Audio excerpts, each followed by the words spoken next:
विश्वात अजिंक्य ठरेल.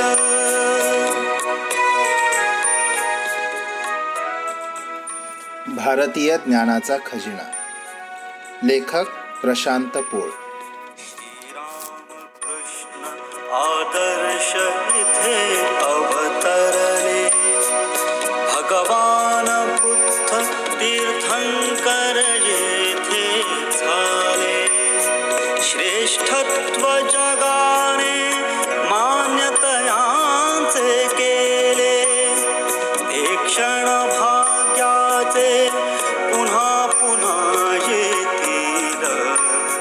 हे राष्ट्र पुन्हा विश्वात अजिंक्य.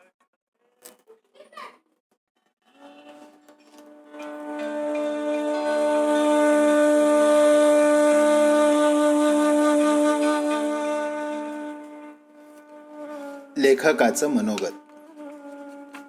माझ्या लेखनाची सुरुवात होऊन 30 पेक्षा जास्त वर्ष उलटली आहेत. अनेक वर्तमानपत्रात, मासिकात, नियतकालिकात, पोर्टलवर सुद्धा लिहिलंय. पण पुस्तक निघण्याचा योग नव्हता. तो आज आला. हे माझं पहिलंच पुस्तक आणि त्याला परमपूजनीय सरसंघचालक डॉक्टर मोहनजी भागवत यांची प्रस्तावना. यापेक्षा वेगळं भाग्य ते काय असेल. आणि म्हणूनच हे पुस्तक आपल्या हाती देताना मला अतिशय आनंद होतोय. या पुस्तकाची मूळ प्रेरणा म्हणजे माननीय सुरेशजी सोनींचं भारत में विज्ञान की उज्ज्वल परंपरा या पुस्तकानं मला चालना दिली आणि मग मी या ज्ञानसागरात अवगाहन करू शकलो. जरा खोलात गेल्यावर कळलं की आपल्या पूर्वजांच्या ज्ञानासंबंधी थोडंफार जे काय आपण आज समजू शकलो आहोत ते अफाट आहे, अद्भुत आहे, जबरदस्त आहे. हे असं ज्ञान आपल्या पूर्वजांजवळ केव्हा आलं आणि कुठून आलं हे आजही फार मोठं कोड आहे. आणि हे काही फक्त भावनिकरित्या म्हणायची गरज नाही की आम्ही ज्ञानाच्या, संपत्तीच्या, समृद्धीच्या बाबतीत जगात सर्वश्रेष्ठ होतो. कारण आज या सगळ्या गोष्टींचे खणखणीत पुरावे आपल्यासमोर येत आहेत.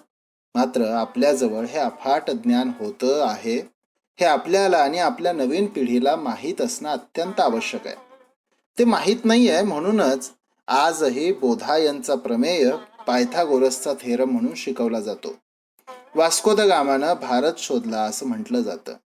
कोपर्निकसनं प्रकाशाचा वेग शोधला असं सांगितलं जातं. जगात नाट्यशास्त्र हे ग्रीक लोकांनी आणलं असंच मानलं जातं.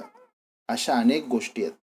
आणि म्हणूनच ही जळमट दूर करून अगदी स्वच्छ मनानं आपल्या इतिहासाकडे बघण्याची आज गरज आहे. मुस्लिम आक्रमक भारतात येण्याच्या आधी जगभरात आपला कसा दबदबा होता हेही जाणून घेण्याची गरज आहे. हे पुस्तक या बाबतीत काही मदत करेल अशी आशा वाटते. मुळात एकता मासिकात प्रकाशित होणाऱ्या लेखमालेमुळं हे पुस्तक तयार झालंय. एकताचे संपादक श्री विद्याधर ताठे यांनी अगदी आवर्जून ही लेखमाला माझ्याकडनं लिहून घेतली. लिहिता लिहिता अनेक विषय सुचत गेले. नागपूरच्या श्री अनिल सांबरे यांनी अदृश्यशाहीचं रहस्य आणि सिरी भूवलय यासारखे विषय सुचवले. केरळच्या प्रवासात धातूंच्या आरशाची गोष्ट मिळाली. या सगळ्यामुळं ही लेखमाला समृद्ध होत गेली आहे. या सगळ्यांचे आभार. यातील अनेक लेख सोशल मीडियावर अक्षरशः गाजले. फेसबुक आणि व्हॉट्सॲप सारख्या माध्यमातून हे लेख लाखो लोकांच्यापर्यंत पोहोचले. विशेषतः बाणस्तंभ, पंचमहाभूतांच्या मंदिराचे रहस्य यासारखे लेख आजही व्हॉट्सॲपवर वेगवेगळ्या ग्रुपमध्ये फिरत असतात. ह्या पुस्तकाची कल्पना मनात आल्यानंतर प्रस्तावनेसाठी एकच नाव डोळ्यासमोर होतं. ते होतं माननीय मोहनजींचं. ते हो म्हणतील का ही शंका मनामध्ये होती. मात्र प्रत्यक्ष भेटीमध्ये त्यांनी प्रस्तावनेसाठी नुसती स्वीकृती दिली असं नाही, तर या पुस्तकासंबंधी अनेक चांगल्या सूचनाही केल्या. माझ्यासाठी हा फार मोठा आशीर्वाद होता. त्यांचे मनापासून आभार. ही लेखमाला लिहित असताना श्री रवींद्र घाटपांडे यांनी पुस्तकासाठी बराच पाठपुरावा केला. फेसबुकवर ह्या लेखमालेतील नवीन लेख पोस्ट केला की खाली रवींद्रजींची कमेंट असायची, प्रशांतजी याचं पुस्तक केव्हा करताय. लेखनाच्या या प्रवासामध्ये माझ्या बायकोची अर्थात सुमेधाची साथ नसती तर ही लेखमालाही झाली नसते आणि पुस्तक सुद्धा. एकेका लेखासाठी खूप वाचन करावं लागायचं आणि सुमेधा त्या वाचनामध्ये अडथळा येणार नाही याची काळजी घ्यायची. अगदी मराठी लेखांचा हिंदी अनुवाद करण्यापासून तिनं भरपूर मदत केली.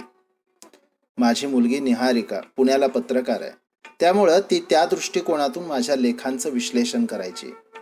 आणि फ्रँकफर्टमध्ये असलेला माझा मुलगा इंद्रनील प्रत्येक लेखावर अगदी मार्मिक प्रतिक्रिया द्यायचा. मला संशोधनासाठी लागणारी अनेक पुस्तकंही त्यानंच मिळवून दिली. चित्रकार श्री मोहन थत्ते यांनी अगदी कल्पनेप्रमाणे सुबक मुखपृष्ठ काढून दिलं. त्यांचेही मनापासून आभार. स्नेहल प्रकाशनच्या टीमनं हे पुस्तक आणि प्रकाशन सोहळा सुबक नेटका होईल याची चिंता केली. त्या सगळ्यांचे आभार. आणि तुम्ही वाचक हो. प्रत्येक लेख प्रकाशित झाल्यावर आता याचं पुस्तक कधी येणार असं विचारणाऱ्या असंख्य वाचकांमुळेच हे पुस्तक आज मूर्त रूपाला येत आहे. तुम्हा सगळ्यांचे आभार. प्रशांत पोळ.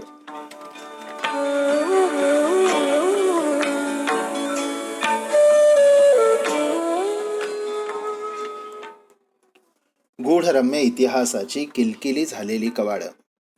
द विंची कोड आणि एंजल्स अँड डेमन्स यासारख्या जगप्रसिद्ध कादंबऱ्या लिहिणाऱ्या डेन ब्राऊन यांनी द लॉस्ट सिम्बल नावाचे पुस्तक लिहिले.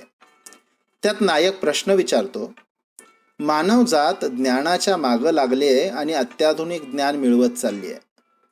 ज्ञान मिळवण्याचा वेग प्रचंड वाढत चाललाय. हा सर्व प्रवास पुढील 50-100 वर्षात आपल्याला कुठं घेऊन जाईल आणि आणखी कशा प्रकारचं ज्ञान मिळवून आपण या प्रवासात जाऊ. नायकाला उत्तर मिळतं, हा ज्ञानाचा प्रवास जो पुढं चाललेला दिसतोय तो मुळी पुढं जातच नाहीये. तर आपलं मागील ज्ञान शोधून काढण्याचा प्रयत्न आहे हा. आपल्याजवळ जुन्या ज्ञानाचं इतकं प्रचंड भांडार आहे की पुढं जात जात तेच आपल्याला मिळणार आहे.